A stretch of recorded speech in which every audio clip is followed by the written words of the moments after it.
L'assurance. Si vous avez mis votre foi dans le Christ seul, et que vous deviez mourir cette nuit, avez-vous la certitude d'aller au ciel? Jésus dit dans Jean chapitre 5 verset 24, en vérité, je vous le dis, celui qui écoute ma parole et qui croit à celui qui m'a envoyé, a la vie éternelle, et ne vient pas en jugement mais il est passé de la mort à la vie. Maintenant réfléchissez sur la parole du Christ. En vérité, je vous le dis. Avec quelle certitude Jésus a-t-il dit cela? 2. Celui qui écoute ma parole. Avez-vous écouté les paroles du Christ? 3. Et croit à celui qui m'a envoyé. Croyez-vous que Dieu a envoyé Jésus pour mourir à votre place? 4. À la vie éternelle. Cela veut-il dire que vous la recevrez plus tard ou que vous l'avez déjà? 5. Et ne vient pas en jugement. Est-ce que la Bible dit ne viendra pas ou ne vient pas? 6. Mais il est passé de la mort à la vie.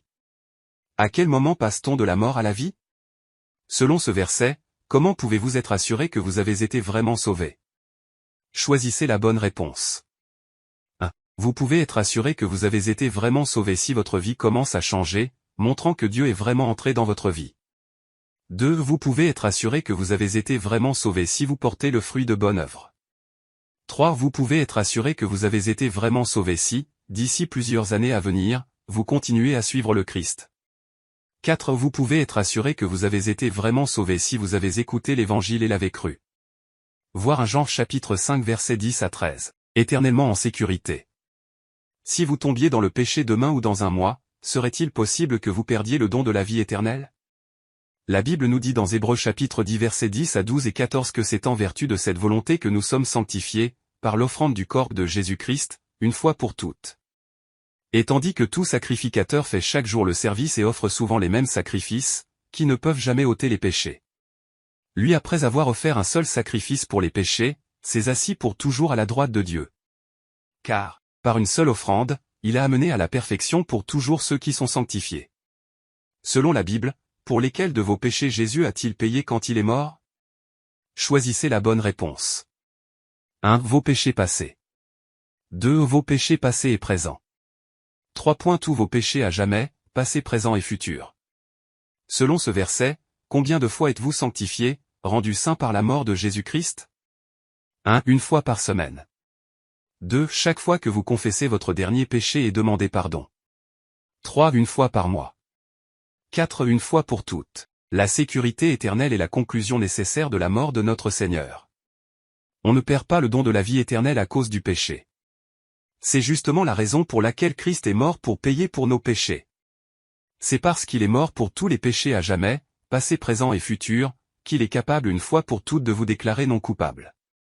Non seulement de vos péchés passés, mais aussi présents et futurs. Le refus d'y croire est le refus de croire l'Évangile même. La sécurité éternelle, une conclusion nécessaire de la grâce. Si après avoir cru en Christ, vous étiez obligé d'observer les lois de Dieu afin de rester sauvé, pourriez-vous honnêtement dire que la vie éternelle était une grâce? Non. Quelqu'un peut-il être sauvé de cette façon? Absolument pas. Que dit la Bible selon la justification de l'homme? Voir Romains chapitre 3 verset 8. Dans un autre passage de la Bible Jésus dit, « Mes brebis entendent ma voix, et je les connais, et elles me suivent. Je leur donne la vie éternelle. Elles ne périront jamais et personne ne peut les ravir de la main de mon Père. » Jean chapitre 10 versets 27 à 29.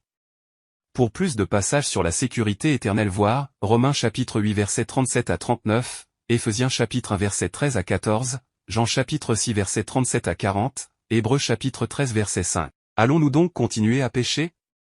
Bien qu'aucun péché ne pourra jamais priver un croyant de la vie éternelle qui a été accordée librement une fois pour toutes, néanmoins, le péché a de graves conséquences dans cette vie ici-bas et dans la vie future. Premièrement, le péché a des conséquences naturelles. Une personne qui boit avec excès peut se tuer ou tuer une victime innocente dans un accident de voiture.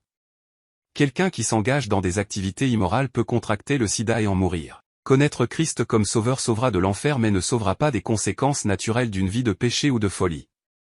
Galates chapitre 6 versets 7 à 8, Jacques chapitre 2 versets 14 à 17.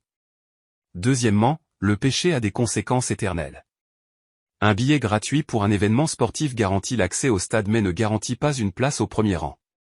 De même, le don gratuit de la vie éternelle par la foi en Jésus-Christ garantit au royaume éternel de Dieu, mais ne garantit aucunement une position privilégiée dans ce royaume. Notre position au ciel et les récompenses qui s'y rattachent sont totalement dépendantes de la sainteté de la vie que nous menons sur terre et des œuvres pieuses que nous accomplissons dans cette vie.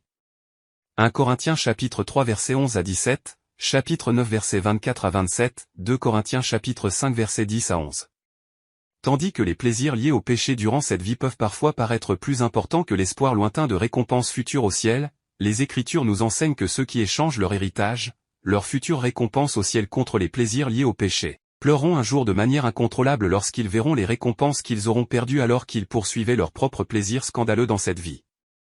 Hébreux chapitre 12 versets 14 à 17, Luc chapitre 19 versets 11 à 27, Matthieu chapitre 25 versets 14 à 30.